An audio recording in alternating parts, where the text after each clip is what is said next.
Bien, hola amigos, hoy es 17 de diciembre de 2015. Bueno, esta semana ha estado precedida por diferentes situaciones jurídicas que han llamado pues la atención. En primer lugar, el anuncio que hiciera el presidente de la República, el doctor Manuel Santos, en relación pues con ese acuerdo que se ha llegado en La Habana con la guerrilla de la FARC respecto pues a el acuerdo relacionado con las víctimas. ¿Cuál va a ser el procedimiento en relación con todo lo que tiene que ver con verdad, justicia, reparación y la no repetición? Al tiempo, en el transcurso de esta semana, pues por lo menos el día miércoles se suscitó el asunto en el Palacio de Justicia en Palo Quemado de Bogotá, donde un incidente que protagonizó el hijo del general Uzcategui, quien fuera condenado pues por el caso de Mapiripán a 37 años de cárcel y que después de que fuera sentenciado a 40, pero que redosificada la pena quedó en 37, y entonces se dio una situación allí en la que el hijo protagonizó pues unos eventos que todos conocemos, debido a que pues estaba pendiente de se resolviera sobre la responsabilidad de algunas presuntas víctimas del caso de Mapiripán, que no fueron pues como tal a efectos de seguramente interponer una acción de revisión contra el fallo ya en firme en sede de casación contra el señor general retirado Uzcategui por el asunto de la masacre de Mapiripán, caso por el cual pues en el 2005 fue condenada la nación por la Corte Interamericana de Derechos Humanos. También entonces ayer se resolvió por parte de la Corte Suprema de Justicia finalmente la situación jurídica del coronel Plazas Vega por el asunto de la desaparición forzada del Holocausto de Palacio de Justicia de hace 30 años. Finalmente pues obtuvo su libertad, se casó la condena impuesta contra el coronel de 30 años y se absolvió, toda vez pues que ya conocemos cuál fue el desarrollo de el salvamento de voto que hubo. Parece ser que fueron 6 magistrados por la absolución y 3 que querían pues la condena. En fin, situaciones de estas las que vamos a mirar ahora, porque revisando esta sentencia radicación 35-113 del año 2014, que fue la que dictó pues ya finalmente, o se condenó,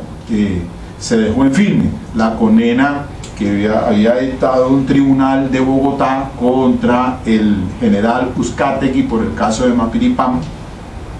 La Corte Suprema de Justicia entonces, conociendo de esa casación, pues la dejó en firme. Sin embargo, me llama la atención el desarrollo que se da en esta ponencia, porque de los magistrados, 4 de ellos más un conjuez confirman la decisión mayoritaria de mantener la condena contra el general Uzcategui. 4 magistrados salvan el voto, toda vez que se planteó una ponencia, pero fue derrotada, en la que se pedía que se le concediera un dolo atenuado, toda vez, o reconociéndosele el error de prohibición en cuanto al procedimiento, como se dieron las cosas del caso Mapiripán. Es muy interesante la sentencia que les acabo de mencionar del caso del general Uzcategui, radicación, les recuerdo, 45-113 del año 2014, porque ella plantea unas situaciones en domática penal de la que estuvimos manejando, que guarda relación con el caso pues, de la sentencia de unificación o sentencia de unificación de tutela SU 1184 del año 2001, en la que fuera ponente el doctor Eduardo Montealegre Linet, hoy fiscal general de la Nación, cuando se dirimió un conflicto de competencias entre la jurisdicción ordinaria y la penal militar, en la que el Consejo Superior había pues enviado inicialmente ese caso del general Uzcategui a la justicia penal militar, pero que finalmente pues entonces la Corte Constitucional considera que frente a esa situación del general Uzcategui la competencia le correspondía a la justicia ordinaria. Finalmente pues entonces en estos avatares jurídicos pues él termina siendo condenado a 37 años. Esa es la situación actual del general Uzcategui por el caso de Mapiripán, ocurrido en el año de 1997, entre el 12 y el 20 de julio de esa anualidad. Y ahora vamos a precisar algunos aspectos importantes de esa sentencia de casación penal, porque pues se da la situación ahora de acuerdo con los acuerdos que se están llevando en La Habana, el punto referido con las víctimas, en la que pues entonces ha dado lugar a posiciones en pro y en contra respecto a cómo entonces se le va a responder a los victimarios, a las víctimas. Y entonces hace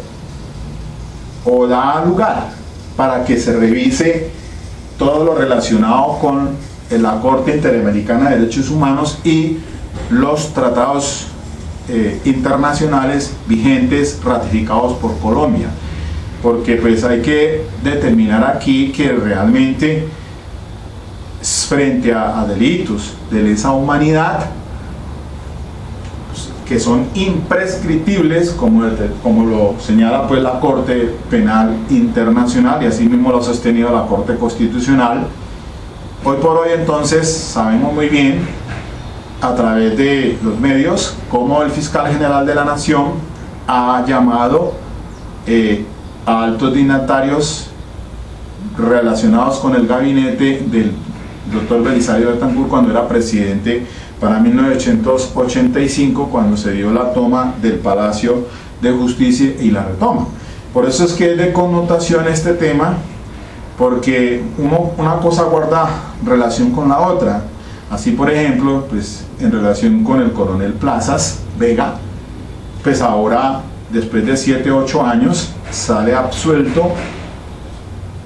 por el asunto pues, de la desaparición forzada de Irma Franco y de un empleado de la cafetería. Y entonces queda latente es la situación del posible llamamiento nuevamente al coronel Plaza por una investigación en relación con torturas, y eso ha dado pues a esta situación de revisar por qué razón entonces frente a conductas de comisión por omisión se estarían entonces abriendo investigaciones para determinar algún tipo de responsabilidad de las personas que tuvieron que ver pues de los servidores públicos o agentes del Estado que tuvieron que ver con este asunto de la retoma del Palacio de Justicia. Pues por el asunto de la toma del Palacio de Justicia, el M-19 de la dirigencia al tanto de esa toma, se ha dicho también por el fiscal general de la Nación que se va a revisar un tratado, una sanción también de la Corte Interamericana de Derechos Humanos, que es el asunto les decía, el caso Mozote y sus alrededores versus El Salvador, por un asunto en que las Fuerzas Armadas asesinaron, mataron, violaron, etcétera, hubo violaciones de delitos contra lesa humanidad en el año de 1981 justamente para esta época de diciembre, y que por la cual salió sancionado esa nación. Y entonces se revisaba puntualmente si frente a esas amnistías y los indultos que se concedieron habían sido violatorias de normas relacionadas con la Corte Interamericana de Derechos Humanos. Por eso es que entonces es necesario pues retomar este asunto de la Corte Interamericana de Derechos Humanos, todo lo que tiene que ver con los tratados internacionales, porque frente a delitos de lesa humanidad pues se está ahora pregonando y se está afirmando que si ese tribunal de paz en el que se van a judicializar a la guerrilla de la FARC, frente a ese tipo de penas que se les irían a imponer, son factor de impunidad como tal, y así entonces encontramos protestas muy enérgicas sobre ese tema, sobre todo por el expresidente, el doctor Álvaro Uribe, ahora senador de la República. Inmediatamente se hizo el anuncio por parte del presidente de la República, hizo la intervención públicamente diciendo pues que había que revisar con esa letra menuda, porque realmente hasta dónde se pueden comenzar como delitos políticos delitos que son considerados de lesa humanidad. Jamás puede hacerse eso, ya conocemos muy bien. Y entonces aquí viene todo lo que se relaciona con la Corte Interamericana de Derechos Humanos, que tiene esa organización judicial de unos organismos de los estados americanos, con un presidente y con varios miembros que integran ese comité, esa corte, entre ellos pues con el doctor Humberto Sierra Porto, ex magistrado de la Corte Constitucional, quien ahora funge como presidente de un periodo que va hasta el 2018, por 5 años, y los demás miembros de diferentes estados de la organización americana, alrededor de 22 países, excluyendo a Venezuela, Trinidad y Tobago y otro país suramericano o latinoamericano que se retiraron de esa Corte Interamericana. Pero bueno, en esencia tiene la vigilancia, la custodia, la interpretación de la Convención Americana o el Pacto de San José de Costa Rica, que es lo que fue ratificado por Colombia mediante la Ley 16 de 1972, antes de la entrada en vigencia de la Constitución Política para el 91, en vigencia de la Constitución Política de 1886. Viene, entonces también está la protección de derechos humanos con el Pacto Internacional de Derechos Civiles y Políticos, que es la ley aprobada por Colombia mediante la Ley 74 del 68, otro instrumento internacional de derechos humanos. De cómo entonces tiene la salvaguarda esta corte, y por ende entonces, si ustedes revisan, la Corte Interamericana ha fallado en contra de Colombia en diferentes oportunidades. Y para decirles un ejemplo, o citar un ejemplo, o alguno de ellos, de masacres ocurridas en Colombia, puedo citarles el caso de Mapiripán en el Meta, para hechos ocurridos entre el 12 y el 20 de julio de 1997, y en la que en este caso fuimos sancionados por la Corte Interamericana para el año 2005. Igualmente entonces puedo citar el caso Pueblo Bello, Antioquia, ocurrido el 13 y 14 de enero de 1990. Igual el caso Ituango, los corregimientos de La Granja y el Aro, ocurrido de unos hechos violentos, masacre ocurrida en el 96, el 11 de junio. El caso de los 19 comerciantes del puerto Boyacá en el año de 1987. El caso de la de La Rochela, que fue precisamente muerte de 15 agentes del Estado para 1989, todo por parte de grupos armados al margen de la ley, que son las autodefensas o grupos paramilitares. Bueno, en fin, tenemos varias sanciones internacionales de la Corte Interamericana en la que se ha hecho énfasis la vigilancia de la Convención Americana o el Pacto de San José de Costa Rica, que es un instrumento pues vigente para el Estado colombiano y del cual estamos suscritos, y por eso entonces, perteneciendo a la Organización de Estados Americanos, estamos sujetos a que si una vez se den los fallos internos de primera y segunda instancia,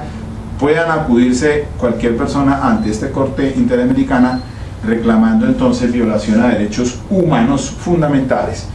Pero además de eso, pues entonces tenemos los cuatro convenios de Ginebra,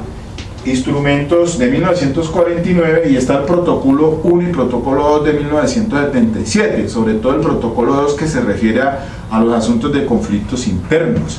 Artículo 3 común a los cuatro convenios de Ginebra. Estos instrumentos pues han permitido establecer que en Colombia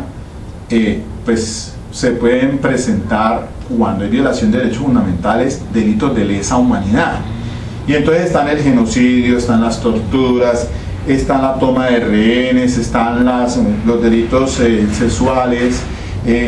a todo lo que tenga que ver o guarde relación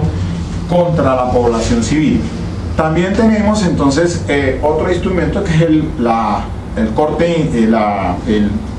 el derecho internacional humanitario, que es el mismo DIH, que es el que regula el derecho a la guerra. O sea, es aplicable para Colombia también ese instrumento. Y mire que el protocolo 2 de 1977 está aprobado mediante la ley 171 de 1994. Y cada vez que la Corte Interamericana entonces hace un juicio en relación con este protocolo y con esta Convención Americana, pues se citan los artículos del protocolo 2, se cita el artículo 4, que son las garantías fundamentales. Entonces, y también el trato humano que se le debe prohijar a las personas, lo mismo que el artículo 13, que habla sobre la protección a población civil. Y entonces se ha hecho énfasis que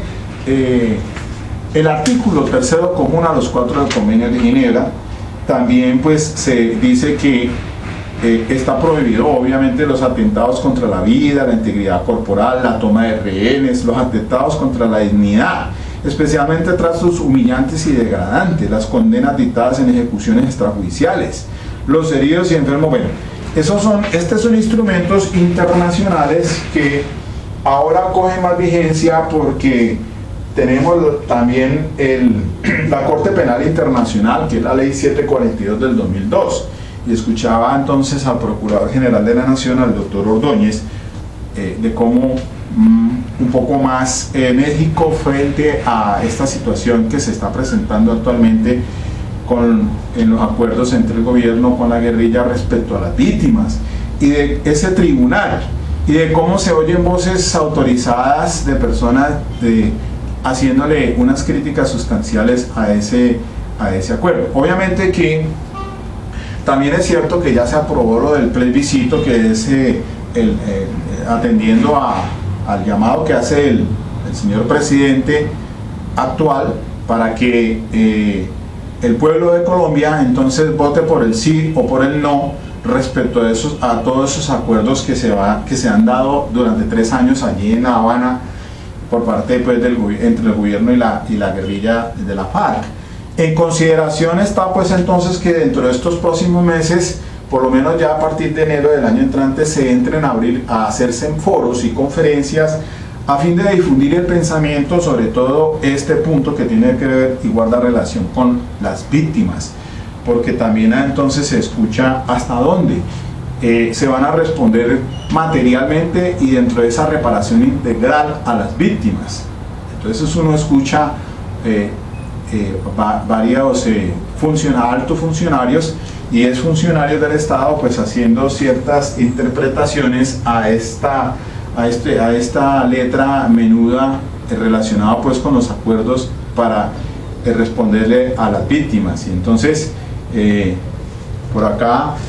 tenía, de acuerdo a lo que aparece en una entrevista que le hacen al doctor Sigifredo López,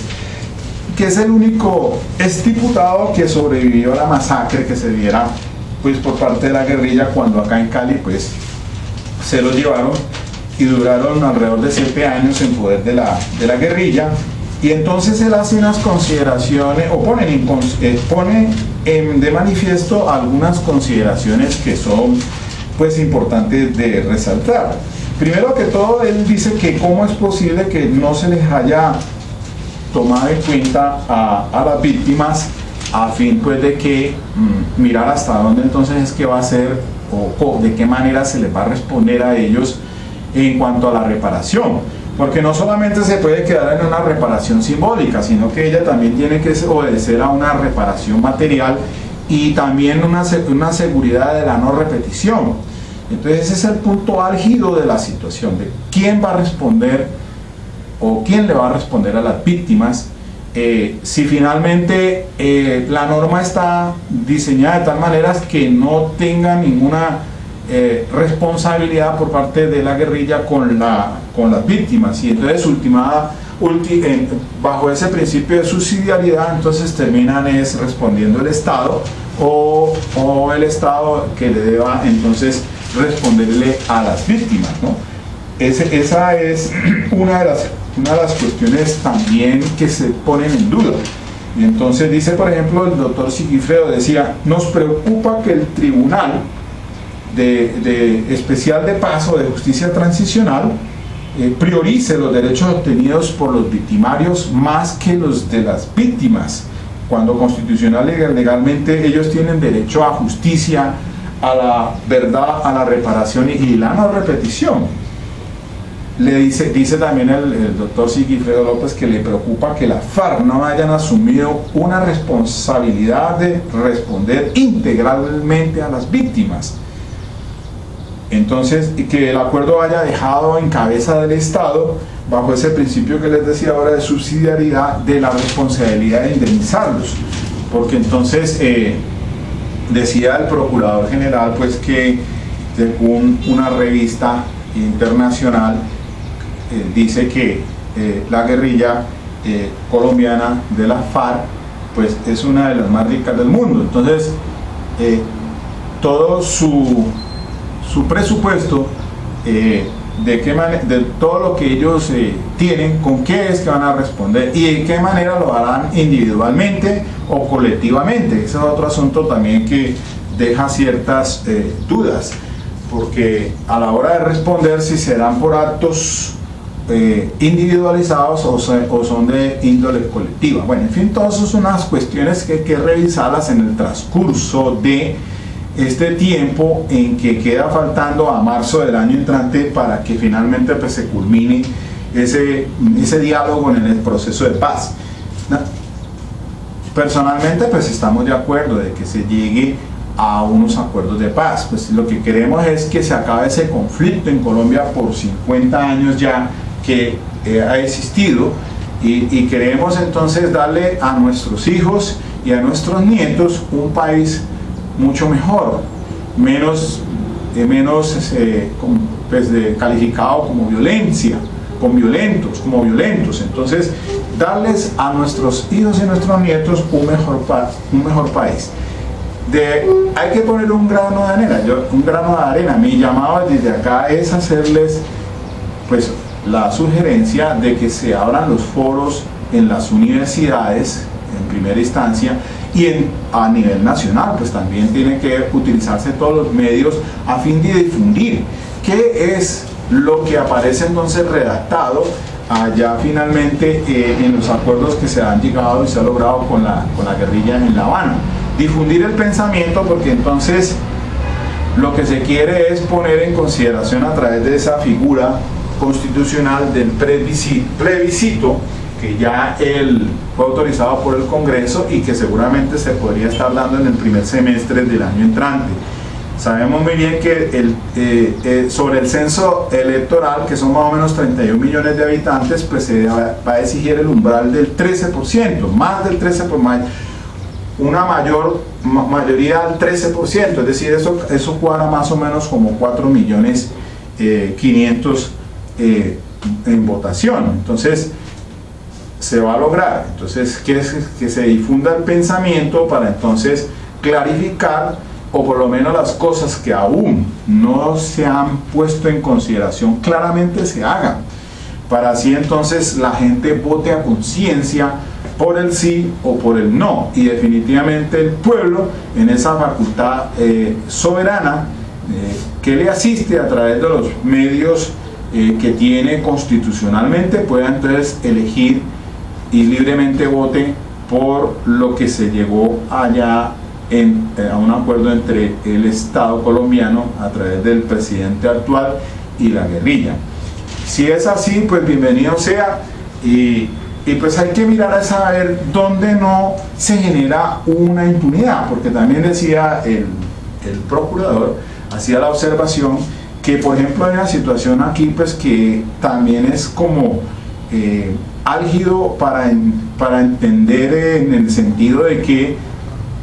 si bien es cierto se está ante una justicia de tipo restaurativa, no por ende podemos considerar que frente a algunos delitos calificados como de lesa humanidad, como son el genocidio, como son el desplazamiento forzado, como son el secuestro, como son las violaciones, como son bueno, en fin, todo lo que atenta contra el DIH, que es el Derecho Internacional Humanitario, todos los protocolos sobre derechos humanos, que en últimas entonces se impongan penas irrisorias, penas que parecen ser entonces una burla, porque aquí viene el punto entonces a considerar entre ese equilibrio y esa seguridad jurídica, ese principio de igualdad constitucional del artículo 13, porque si hay agentes del Estado, como por ejemplo el caso del general Uzcategui, quien ha sido condenado por comisión por omisión, teniendo la posición de garante frente a estos hechos que cometieron las autodefensas en una zona que también es considerada pues territorio guerrillero, como fue la de Mapiripán, condenado actualmente a 37 años, y entonces también tenemos realmente lo que acaba de suceder con el coronel Plaza Vega, también condenado a 30 años, y hay otros altos oficiales, los generales Arias Cabrales, el general Rito Alejo del Río, bueno, varios casos que se han presentado ahora condenas por esta posición de garante de comisión por omisión, que se asimila ontológica y axiológicamente pues a la acción, por el principio de equivalencia, de acuerdo pues a que el uno como el otro, pero en este evento, si bien es cierto no ha sido por acción sino por omisión, pues miramos que resultaría desfasado que entonces al momento de un tribunal de paz imponga una sanción, pues lo haga de manera ni siquiera no va a pagar cárcel, solamente está diciendo el tribunal de paz acá está diciéndose ahora, por ejemplo, que si no colabora, que si no dice la verdad, entonces ese sí va a pagar entre 15 y 20 años. Que el que lo hace tardíamente entonces va a pagar entre 5 y 8 años con cárcel, pero entonces el que acepte esa responsabilidad prontamente en una sala especial que se crea, entonces ese no va a tener cárcel, y por lo menos va a tener algunas medidas restrictivas solamente, pero que no se asimilan a una privación de la libertad. Entonces es allí donde está descontextualizado, porque si se ponen los ojos de las entidades internacionales que tienen de control, como es la Corte Penal, el CPI, que es la Corte Penal Internacional, que ya fue ratificada pues mediante la ley 742 del 2002, entonces se vendrían después las investigaciones, porque si frente a delitos de lesa humanidad terminan siendo una burla punitivamente hablando, entonces ahí sí entra la facultad y la que tiene la Corte Penal Internacional, y esa observación la hizo el Procurador General de la Nación en una interlocución que hizo, pues, y aparece que eso no es mentira, porque realmente la Corte Penal Internacional puede entrar en determinado momento, la Corte Interamericana de Derechos Humanos, si ha sido realmente algo maquillado lo que se está haciendo y resultan burladas las víctimas, lo que se estaría generando entonces es una repetición, porque entonces hay otros actores del conflicto o personas que se han desmovilizado, pero ahora conforman, por ejemplo, las llamadas bandas criminales, y entonces vuelve otra vez la repetición. Si la lucha es frontal contra un grupo de insurgencia, en este caso pues de la FARC, pero entonces ¿qué va a pasar después en el posconflicto? Frente entonces a esos reductos de bandas que o bien otra vez se reorganizan, y es lo que se conoce entonces como las FACRIM, y entonces seguimos entonces desplazando, ahora desplazamiento forzado, que lo existe en varias regiones. De igual manera entonces seguirán repitiéndose hechos, delitos considerados también de lesa humanidad. Entonces allí hay que tener mucho cuidado con eso, y por eso entonces son las protestas autorizadas, pienso yo desde mi punto de vista, de personas entendidas en este tema. Y es necesario entonces que se abran los foros conversatorios en las diferentes facultades de derecho a nivel nacional, para que entonces se difunda este pensamiento, y no solamente allí, porque esto tiene que llegar a toda la población. No solamente estamos hablando nosotros aquí, pues obviamente entendidos del derecho, pero esto tiene que darse a conocer al vulgo de una manera coherente, entendible, para que entonces el día del plebiscito, cuando se vaya a votar por el sí o por el no, pues sepa la ciudadanía. Eso es como una cartilla que debe salir al público en general, porque si el presidente de la República quiere utilizar ese instrumento para ratificar lo que él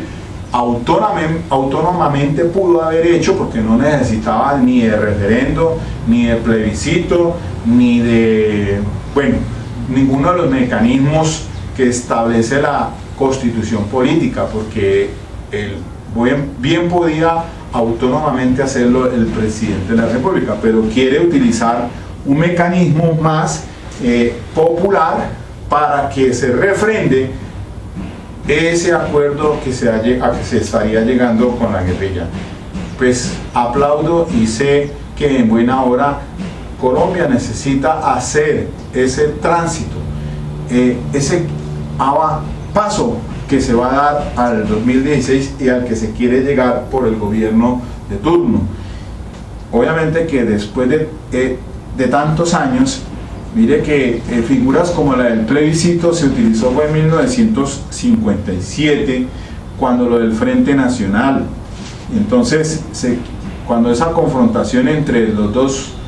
partidos políticos, entonces se creó el Frente Nacional, y ahí entonces se utilizó esa figura del plebiscito, igualmente para darle la oportunidad a la mujer al derecho al voto. Entonces es una figura que se utilizará por segunda vez en Colombia en toda su historia, diferente al referendo o a la asamblea constituyente, que ya fue la que se hizo en 1991. Bueno, en fin, los entendidos en este tema pues dan a conocer cuáles van a ser las pautas o las reglas del juego, digámoslo así,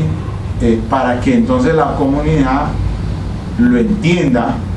cabalmente y pueda entonces ejercer libremente su voto por el sí o por el no. Pues bien, si se da el sí, que hay voces autorizadas también que le apuestan al sí. Pues entonces hay que mirar es que realmente no se termine ese en un factor de impunidad con ese tribunal de paz, porque entonces vamos a estar en los ojos de la comunidad internacional después, y no lo digo ahora sino 10, 15 años después, en la que se tendrían que revisar situaciones de que se han cometido delitos de lesa humanidad. Mire que precisamente con el caso de Bojayá en el Chocó,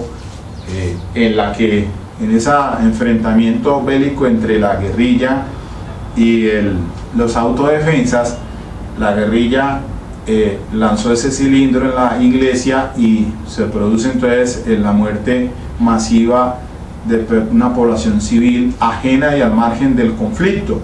situación en la que salió sancionado en primera y en segunda instancia ya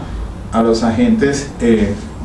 no solamente a la guerrilla, sino a los autodefensas, sino también a los agentes del Estado por su conducta omisiva frente a esa respuesta que se le debe dar constitucionalmente a la población civil. Frente a situaciones de riesgo, el Estado tiene que proceder a proteger a la ciudadanía. Y eso entonces, por eso es que ahora estamos a puertas también de la Corte Interamericana de Derechos Humanos salir sancionado por el caso también de Bojayá. Conocimos hace unos días nomás en la que un vocero de la guerrilla de la FARC pues se hizo presente en Bojayá, se hicieron pues el perdón se hizo público, por lo menos con la comunidad, y mire que ahora es que 15 días después es que se está dando esta situación de los acuerdos para la cuestión de las víctimas, pero ahí entonces se pone de manifiesto que si realmente la guerrilla le apunta a un fin, que es el de acabar el conflicto, pero pues también hay que mirar que no queden en la impunidad delitos conocidos como además de lesa humanidad, violatorios del artículo 3º común a los convenios de Ginebra y consagrados en el protocolo 2 de 1977, aprobado pues con la ley 171 del 94, porque entonces vendrá después la Corte Penal Internacional diciéndose pues que van a aplicar unas responsabilidades o judicializar casos en los que se consideren que ha sido realmente una burla frente a esa imposición de sentencia. Y entonces es donde pues también cabe la oportunidad para precisar lo que de pronto pues el mismo presidente manifestó, que en este tribunal de paz que se crea con estas salas para una de amnistía y de indulto, otra de investigación, otra de resolver situación jurídica, otra un tribunal especial ya para entonces resolver casos donde prontamente admiten su responsabilidad. También entonces hay que mirar que ese tribunal quede conformado de tal manera que no vaya a generarse entonces, insisto, una impunidad frente a ese tipo de sanciones cuando se tratan de delitos que van contra el VIH o conocidos como de lesa humanidad, y tampoco entonces podrán quedar en indulto, que es ya después ante el Congreso que se gestará pues el trámite de acuerdo como está señalado en la Constitución para materia de indultos. ¿Qué delitos son conexos con el político? Y allí entonces hay que revisar varias sentencias de la Corte Constitucional para excluir de ella sobre todos estos que van en contra del pacto, del artículo 3º común a los convenios de Ginebra y del protocolo 2 que se regulan los conflictos internos. No pueden quedar entonces los que ya acabo de mencionar, y he sido insistente en ese punto, que delitos de esa naturaleza pues tampoco pueden entonces quedar en sanciones irrisorias, que son como lo dice el procurador, pues parece ser como una burla realmente, porque haciendo entonces, volviendo otra vez aquí lo que les decía ahorita sobre el anuncio que hizo el presidente de que en estos, ¿quiénes son los actores del conflicto? Entonces no solamente han sido los autodefensas, no han sido solamente la misma guerrilla, sino también agentes del Estado que se han visto pues involucrados en estos eventos donde ha habido de pronto un contubernio entre con las autodefensas. Pero entonces queda muy desequilibrado. ¿Y qué va a pasar entonces con las condenas actuales? Porque la pregunta que uno se hace es, ¿qué pasará entonces con el caso Uzcategui? 37 años condenado por conducta, por comisión por omisión. ¿Qué va a pasar entonces con los demás generales también que han sido condenados bajo esa posición de garante de comisión por omisión? Y entonces, si ellos son actores del conflicto, entonces también pasarán a que hagan una revisión el Tribunal de Paz o el Tribunal de Justicia Transicional. ¿Qué va a pasar entonces con las sentencias ya vigentes impuestas contra la misma dirigencia de la subversiva por delitos que se han ya condenado? Entonces es allí una tarea muy complicada que hay que resolverla al interior de este Tribunal de Paz para no caer entonces en algunos desafueros o algo que pueda después el día de mañana la Corte Penal Internacional reclamar que fue pues una burla realmente a ese proceso para las víctimas, porque las víctimas hoy en día reclaman no solamente entonces la verdad, también el resarcimiento de ese daño ocasionado, también la no repetición. ¿De qué manera entonces se les va a responder a las víctimas? Porque el día de mañana entonces van a decir no, esto queda subsidiariamente, le corresponde al Estado, y el Estado entonces termina con otro roto fiscal, ya además del que tiene, para entonces cubrirles a ciento y pico de víctimas, centenares de víctimas del conflicto armado, entonces interno aquí en Colombia. Ese es un punto que hay que reflexionar, por eso hay que hacer las críticas sustanciales para corregirlas, para que no vaya a ser una letra ahí medio enredada entre líneas y termine entonces, como decía el doctor Sigifredo López, me parece muy bien, que favoreciéndose al victimario y perjudicándose a la víctima. Eso es el punto más complicado de este proceso de paz, porque allí se hace énfasis entonces que frente a delitos de lesa humanidad, esos sí tienen que ser sancionados. ¿Y cómo van a ser sancionados? Diferente es aquellos delitos que son delitos con el político. Entonces se tiene en cuenta la cuestión del narcotráfico, el financiamiento que tenía pues para la guerrilla, la cuestión de las bueno, en fin, diferentes situaciones allí que van que se considera entonces con eso, con lo político. Bien, es que allí pues estaba revisando precisamente entonces esa sentencia dentro de este radicado 45-113 del 2014, en la que pues finalmente se condenó a 37 años al general Uzcategui. Sí, él también es parte de este conflicto interno, y por eso esos hechos de 1997 hoy en día se encuentra él recluido, condenado por esto, y de allí entonces es que pues el hijo ha hecho todo lo posible y lo imposible para tratar de que se haga una revisión del caso de su señor padre. Pero yo revisé la sentencia y entonces me encuentro con una situación jurídica muy interesante desde el punto de vista jurídico y del derecho, más que todo en la categoría de la dogmática, hablando pues ya de ese asunto conocido hoy en día de que en la actualidad el juicio de imputación se delimita según el ámbito de competencia. de que yo debo entonces responder por conductas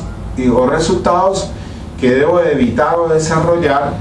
y que ellos se desprenden del ámbito de mi competencia, pero que tienen que ver entonces según la posición de garante. Yo les indico que esta sentencia 45-113 del 2014 del caso Uzcategui, junto con la sentencia SU 1184, la sentencia de unificación de tutela 1184 del 2001, del doctor Eduardo Montealegre Liné, que también pues, esa es la que dirimió el conflicto de competencia entre la justicia ordinaria y la penal militar para el caso de Mapiripán, y esta sentencia 45-113 en la que se condena,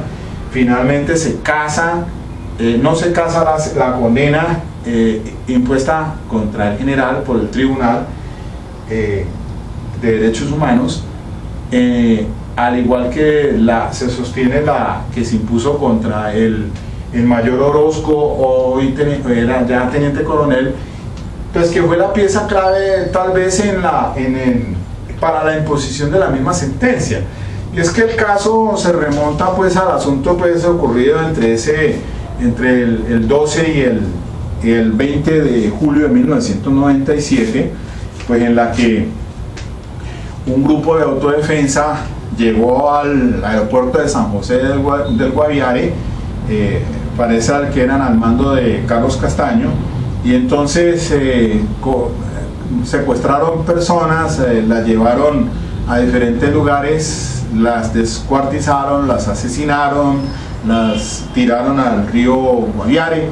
En fin, se habla de que más o menos 49 personas fueron las que fallecieron allí. Pero entonces el punto es que se encontraba como comandante de la 7ª Brigada del general Uzcategui, con sede en Villavicencio.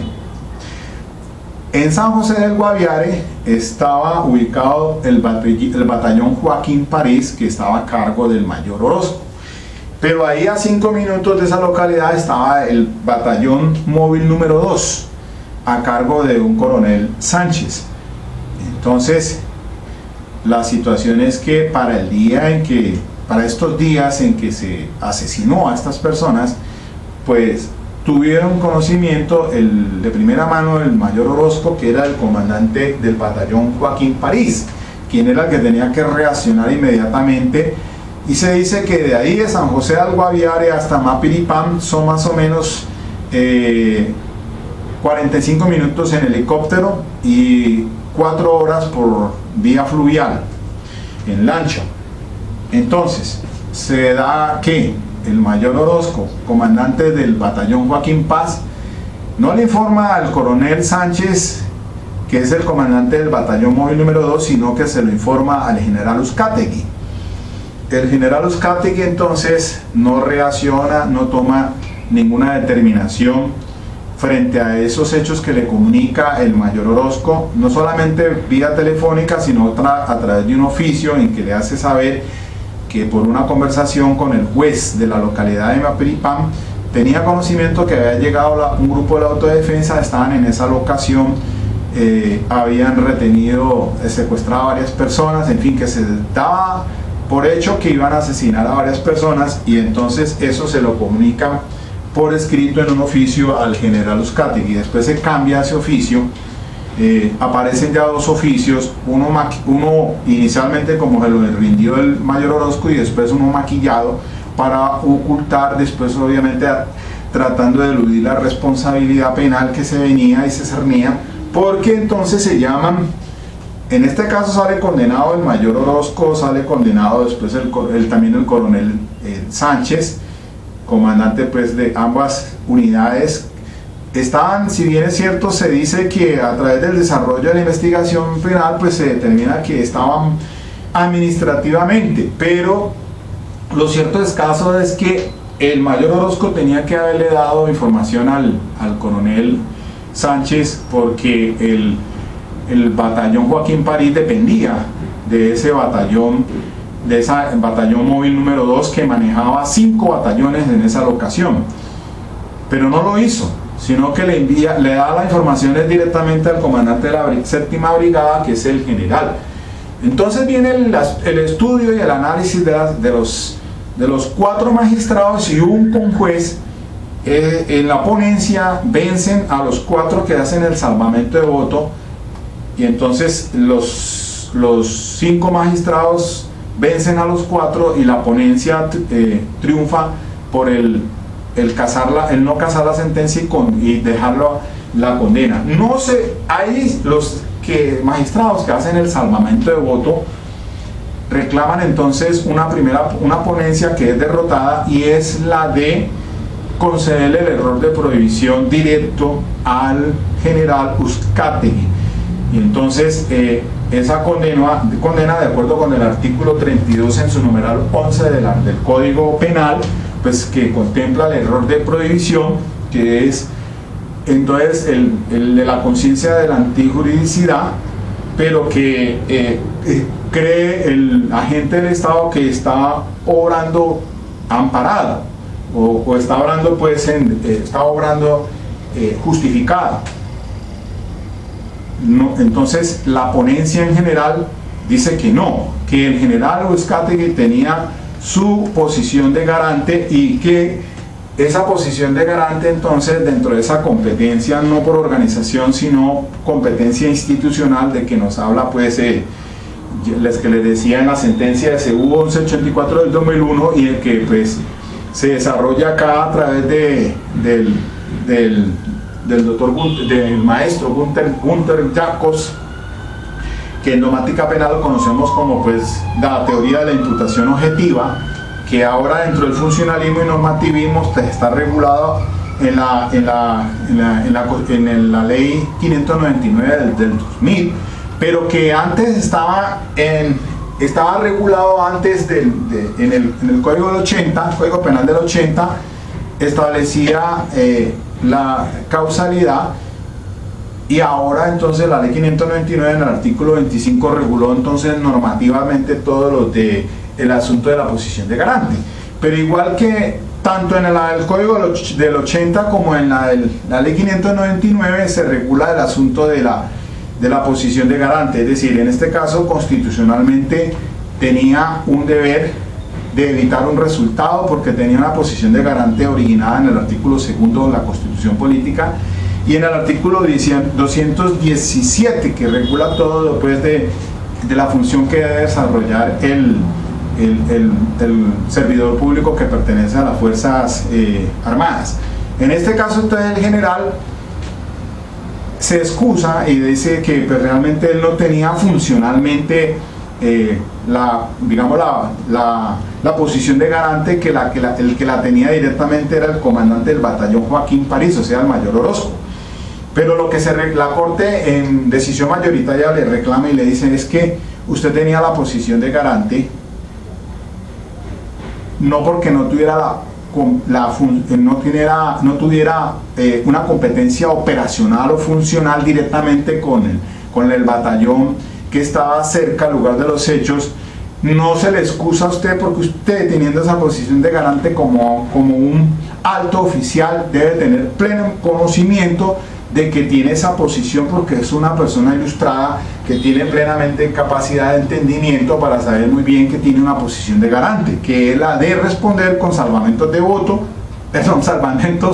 deberes de salvamento para responder ante unos resultados lesivos que se pueden generar frente a esa creación de ese riesgo de la población civil inminente por la presencia de las autodefensas, y que sí se les había comunicado el mayor Orozco. Luego entonces la pregunta que se hace los magistrados de la alta corte es que si él no tenía la operación, decir la función operacional directamente para presentarse en ese lugar, él sí tenía toda la capacidad disponible para llamar y decirle al comandante de la cuarta división, o sea su superior, de lo que estaba sucediendo allá en Mapiripán, de lo que le estaba informando el mayor. Y también se pone en duda de que él no tuviera esa operatividad cuando el mayor lo llama a él a decirle directamente, mire, está sucediendo esto acá. ¿Por qué el mayor Orozco no se lo dijo al coronel Sánchez, que era el que estaba allí también en ese batallón móvil número 2, aledaño al sitio donde estaba él, sino que llamó directamente al general. Y si el general no tenía entonces esa operatividad, pues entonces por qué razón le dijo y le pidió al mayor Orozco que le enviara un oficio diciéndole eso, que después lo mutaron o lo crearon otro oficio para tratar de evadir la responsabilidad penal. Es decir, que sí tenía el conocimiento de la ilicitud, por lo tanto entonces ese salvamento de voto quedaron así de los 4 magistrados, diciendo que el salvamento de voto de los magistrados, en el entendido de que para ellos sí había un error de prohibición directo, o sea, relacionado con la conciencia de la antijuricidad, que hace parte de la culpabilidad y no del tipo penal. Porque si fuera error de tipo, que se descarta y que debe ser sancionado, si es vencible, debe ser sancionado como culposo. Pero si es invencible ese error de tipo, pues sale absuelto, porque pues debe estar sancionado como culposo, en este caso los homicidios. Pero como es un error de prohibición, y en eso insisten los señores magistrados que hacen el salvamento de voto, porque dicen que esos deberes de salvamento que le surgían de esa posición de garante, había caído en un error el general, toda vez que él pensó erradamente que él no tenía esa disposición de operatividad, toda vez que funcionalmente el batallón no le pertenecía más directamente, es decir, el batallón París, Joaquín París, al mando del mayor Orozco, le estaba más subordinado al batallón móvil número 2, que estaba allí a 5 minutos en San José del Guaviare, y no de él, que estaba en Villavicencio como comandante de la 7ª brigada. Es derrotada esa ponencia, pero lo que les quiero entonces significar, y aquí hago un llamado para mis amigos que les gusta mucho la dogmática penal, especialmente al doctor Gustavo Vergara Salgado,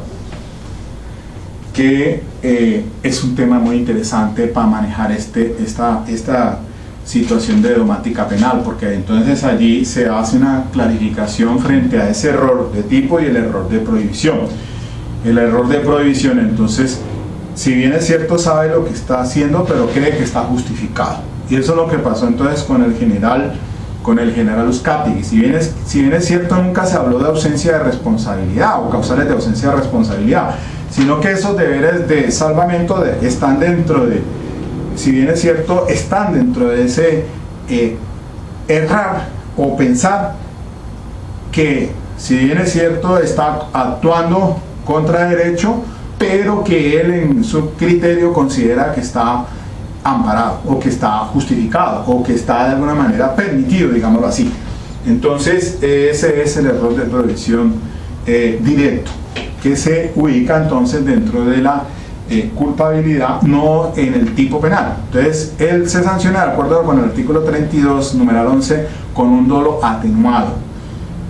Y entonces se decía que si a estas alturas el general Uzcategui, condenado a 37 años, entonces si se hubiera condenado a la mitad de ese tiempo, ya estaba afuera. Pero es para indicarles a ustedes que así como él, como el general, hay muchos oficiales que están condenados frente a este problema interno, en este conflicto que nos hemos visto. Entonces, ¿qué va a pasar con ellos? Vuelvo otra vez, insisto, volverán entonces, tendrán que ser revisados por el Tribunal de Paz, porque entonces, si a unos condenados, en este caso los oficiales, por conducta más que todo de comisión por omisión, y entonces ahora a los señores que entran al proceso de paz van a salir con sanciones no restrictivas de la libertad, porque prontamente le informan la verdad y admiten su responsabilidad. Entonces queda como desbalanceada esa justicia,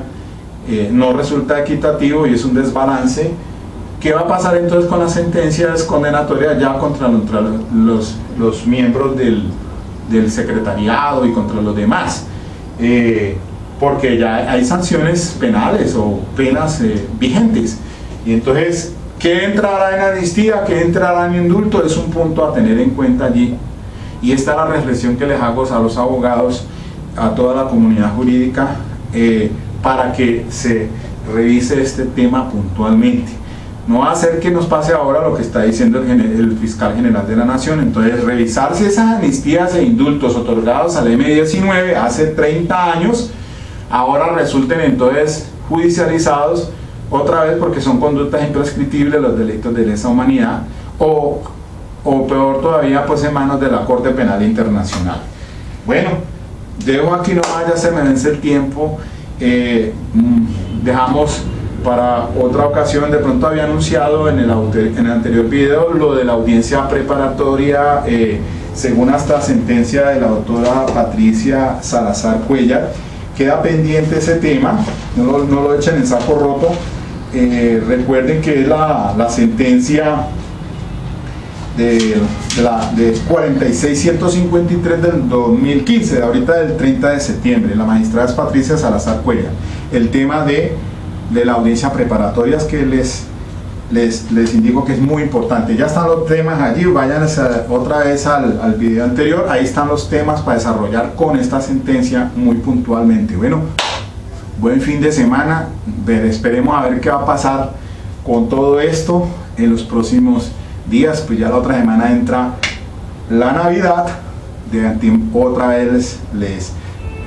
doy una feliz Navidad. Esperemos a ver qué nos depara el próximo año, cosas buenas. Bueno, muchas gracias, hasta pronto.